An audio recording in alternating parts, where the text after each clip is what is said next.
ધાંગધ્રામાં બે જૂથ વચ્ચે સવારે અથડામણ થતાં 25થી વધુ લોકોને ઈજા, 15 લોકોને વધુ ગંભીર ઈજા થતાં સુરેન્દ્રનગર ખસેડાયા.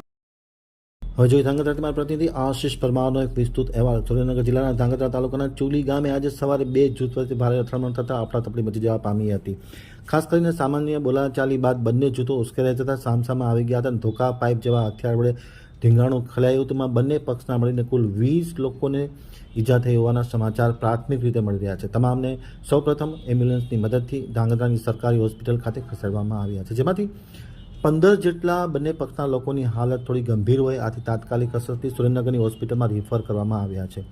મળતી માહિતી મુજબ સામાન્ય બોલાચાલી અને નજીવી બાબતે આ બંને જૂથ વચ્ચે ભારે સંઘર્ષ થયો હતો. અથડામણ થઈ હતી. પ્રથમ પથ્થરમારો અને ત્યારબાદ ધીંગાણું ખેલાયું હતું. સમગ્ર ઘટનાની જાણ થતાં ધાંગધ્રાના ડીવાયએસપી, પોલીસ ઇન્સ્પેક્ટર, હળવદના પોલીસ ઇન્સ્પેક્ટર સહિત આજુબાજુના વિસ્તારના પોલીસનો કાફલો ઘટના સ્થળે પહોંચી ગયો છે અને પરિસ્થિતિ કાબૂ હેઠળ લાવવામાં આવી રહી છે. કોઈપણ પ્રકારનો અનિચ્છનીય બનાવ ન બને તે પ્રકારની વ્યવસ્થા હાથ ધરવામાં આવી છે અને આ બાબતે ફરિયાદની પણ તજવીજ હાથ ધરવામાં આવી રહી છે.